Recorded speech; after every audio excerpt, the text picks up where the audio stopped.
Live 101.5 is the Valley's hit music leader, live inside the Primavera Online High School Lounge. With me right now, Jordin Fisher. Yo. How you doing? I just saw your performance. Amazing. Thank you so much. I appreciate it. When? How did this happen, this talent? When did you realize this is what you were destined for? You're sweet. There was a girl in 5th grade that I had a crush on, so I joined the drama club because she joined the drama club. Oh, you were trying to impress her. I 100% was trying to impress her. And I mean, like, I kind of did, I guess, because she became my girlfriend. We did the Schoolhouse Rock Junior together. Wow. And I sang Conjunction Junction, and she was my backup dancer.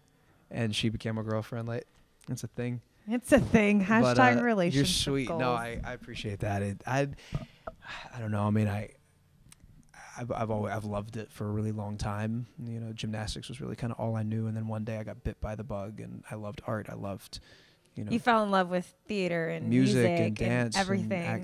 All it's like, of it. oh, I wanted to fall in love with you, but this all came in a package. Oh, yeah. I did read you're into gymnastics. Are you active with that now? No, or not is it anymore. Not anymore. I, like, retired is the word I'm going to use. Do you ever because, lose like, that though? Really? I mean, you lose a lot. There's a lot of things. The flexibility You lose. Yeah, like and you lose like 90% of what you learn in Oh. gymnastics because your body is like, you have to. You're growing. know, You have to keep conditioning Exactly. it. Exactly. So I still tumble. You know, I can still do that. Like, a lot of the flexibility is gone, but I'm still. Oh, darn. Yeah, it is what it is. Very cool. Yeah. Your 22nd birthday just passed. Yeah, that's weird. How do you celebrate?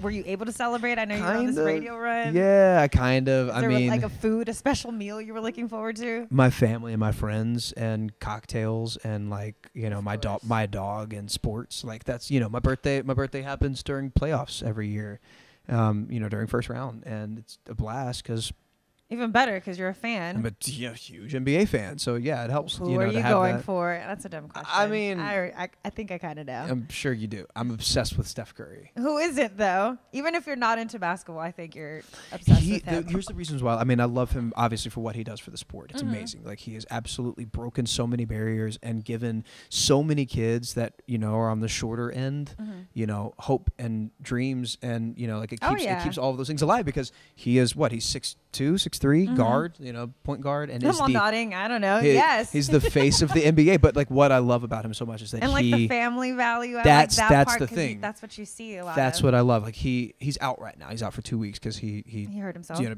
sprained his ankle, or he twisted his ankle and then he sprained his knee.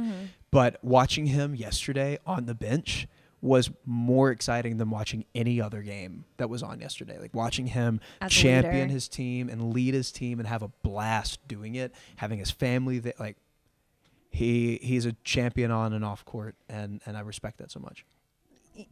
Leading into that, or leading out of that, I guess, with Steph Curry being somebody that you look up to, that you like the way he champions, you know, his team and whatnot. Right. Do you see a little bit of yourself in that, just in the future? I know you've said that you think big picture. Yeah. When you're starting off your, not starting off, I don't want to say your music career, but, you know, working on your new album. I mean, to a lot of people, it's starting off because starting they don't know the years that the go into backstory. it. Oh yeah, Exactly. there's so many years that go into it that people don't get to see. But in the sense of, you know,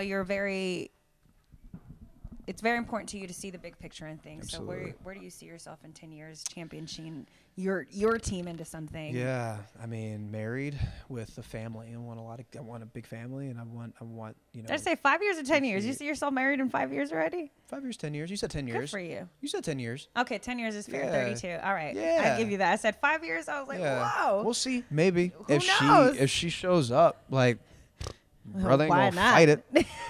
I'm You not know what I gonna mean? fight it. You Are want to you- marry me, girl? What's That's up? it. I'm not looking, but I'm not opposed. You know what I mean? And that's kind of that's really my general MO. And yeah, I mean, I want to be able to do what I love as much as I want, whenever I want. If that's, you know, putting out an album like I'm doing now, and going on tour, or working on a film, or being on Broadway for a minute, going back on tour, putting out another album, and having my family close by and doing that. Like, that's success to me. Obviously, musical theater is your background. Yeah. A lot of what that you do now. Is there a way to balance that while you're working your first album, your first single, and all that? How do you incorporate all that? There's not. Acting. Like, I mean, musical theater, I miss it. I don't get to do it as much anymore because TV and film have been my life really for the last 8 years. So I've done a couple of shows in between, but you know, my life is really music right now, which is exciting because it's been a dream of mine for forever. And I think really you can only cultivate a career where you're doing all of those things simultaneously for up to a certain point, and then hopefully things work out right. Like you can elevate to, I guess, kind of the next level in something, if that's films or a really great TV network, or, you know, going on tour and promoting an album and doing that whole thing. And I kind of had to pick like what I'm going to do for right a while. now. Okay, let me. And it's music, like, you know, which is exciting because I love doing this thing and going and meeting and touring, you know, like seeing the world and meeting people and performing like that. I love that whole aspect of things. So it's been a blast. Talk to me about your writing process in studio and how it goes from, you know, the inspiration and conversations to, you know, to paper, to singing it, to I mean, album. It's subjective really, because it kind of depends on whatever it is that I'm writing about. But I've written so much in the last like 2 years, and is it hard to pick out what's going to make it to the album? Yes, because it started with like 80 songs. Like I've written a little, probably, you know, anywhere between 70 and 80 songs over the course of the last year,